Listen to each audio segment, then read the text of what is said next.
Le capitaine Moussa Dadi Camara et un groupe d'officiers s'étaient emparés du pouvoir en Guinée le 23 décembre 2008 après l'annonce de la mort du président Lansana Conté.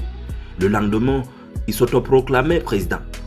Aucun civil ne pouvait gérer ce pays gangréné par la corruption et dirigé depuis l'indépendance par des autocrates, justifiera-t-il ensuite. Le capitaine Moussa Dadi Camara était alors inconnu du public. Le 28 septembre 2009, à la suite d'un meeting organisé dans l'enceinte du plus grand stade de Conakry, l'armée guinéenne tire à balles réelles sur des manifestants, occasionnant plusieurs morts et blessés. C'est le début de la chute de Moussa Dadi Camara. Président de la République pendant 1 an et 22 jours, Moussa Dadi Camara renonce au pouvoir officiellement le 15 janvier 2010. Voici l'histoire.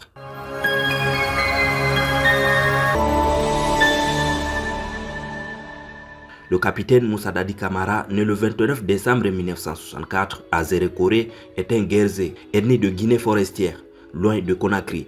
Son père, analphabète selon lui, était paysan. Dadi Camara fait ses études primaires et secondaires à Zérékoré, sanctionné par un baccalauréat en sciences mathématiques au lycée Samori Touré. En 1986, il intègre l'université Gamal Abdel Nasser de Conakry et obtient en 1989 une licence en économie et finances. En 1990, inspiré par le président du Burkina Faso, Blaise Compaoré, Moussa Dadi Camara intègre l'armée guinéenne où il fait carrière dans l'intendance. Le 23 décembre 2008, quelques heures après l'annonce de la mort de Lansana Conté, deuxième président de la République de Guinée, le capitaine Moussa Dadi Camara, jusqu'alors inconnu du grand public, apparaît à la radio-télévision guinéenne pour annoncer la suspension de la Constitution et de toutes les institutions républicaines ainsi que la dissolution du gouvernement.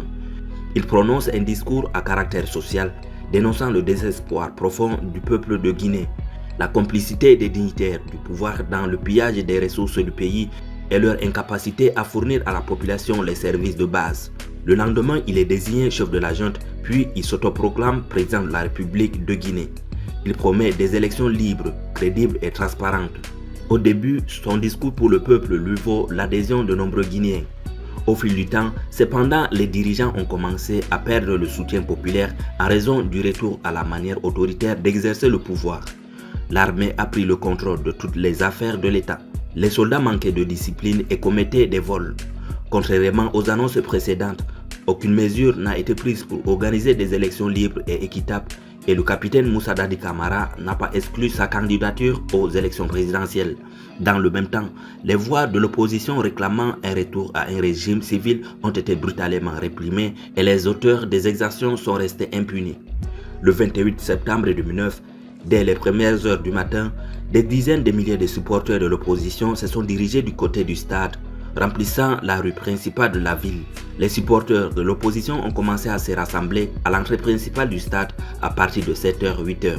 Vers 9h du matin, un détachement de gendarmes sous le commandement de Moussa Tcheboro Camara est apparu qui a ordonné aux personnes rassemblées de quitter les lieux.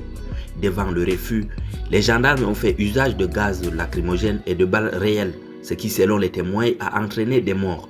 Vers 11h30, soit une demi-heure après l'arrivée des leaders de l'opposition, plusieurs centaines de militaires, gendarmes, policiers et miliciens en civil ont fait leur apparition aux abords du complexe sportif.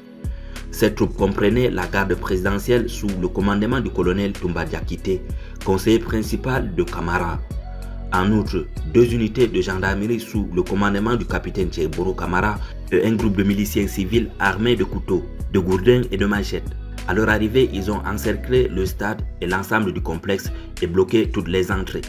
Depuis leur véhicule, ils ont commencé à tirer des gaz lacrymogènes sur des manifestants rassemblés à l'intérieur, provoquant une explosion de panique.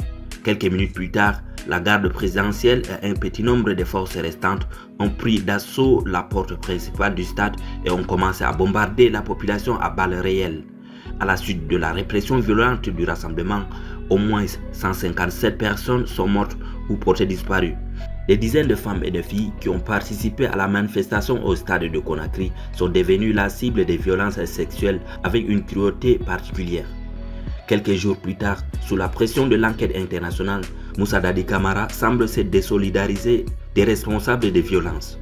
Toumba Diakité, quant à lui, accuse Moussa Dadi Camara d'avoir commandité les massacres et d'avoir voulu lui rejeter la responsabilité, affirmant avoir aidé des opposants à échapper aux violences. Le 3 décembre 2009, Moussa Dadi Camara se rend au camp militaire Koundara, base de son aide de camp et chef de la garde présidentielle Aboubakar Sidiki Diakité. Celui-ci tire sur Dadi Camara, le blessant à la tête et au cou. Le chef de l'État est transféré le lendemain à Rabat au Maroc afin d'y être hospitalisé. En attendant de plus amples informations, l'intérim est assuré par le numéro 2 de la junte, le général Sekouba Konaté. Le 12 janvier 2010, à la surprise générale, Moussa Dadi Camara quitte le Maroc où il était hospitalisé depuis le 4 décembre pour Burkina Faso. Étant au Burkina Faso, le 15 janvier 2010, Moussa Dadi Camara renonce au pouvoir pour des raisons de santé. Au Burkina Faso, il s'est converti au christianisme en 2010 et change son nom à Moïse Dadi Camara. Le 22 décembre 2021, Moussa Dadi Camara rentre en Guinée, Bible et Coran à la main. En référence à sa mise en examen pour le massacre de 2009, il indique se mettre à la disposition de la justice car personne n'est au-dessus de la loi. À la veille du procès des massacres du 28 septembre, Moussa Dadi Camara est placé sous mandat de dépôt et déféré à la maison centrale de Conakry. Au fil du procès, il nie toute responsabilité et crie au complot.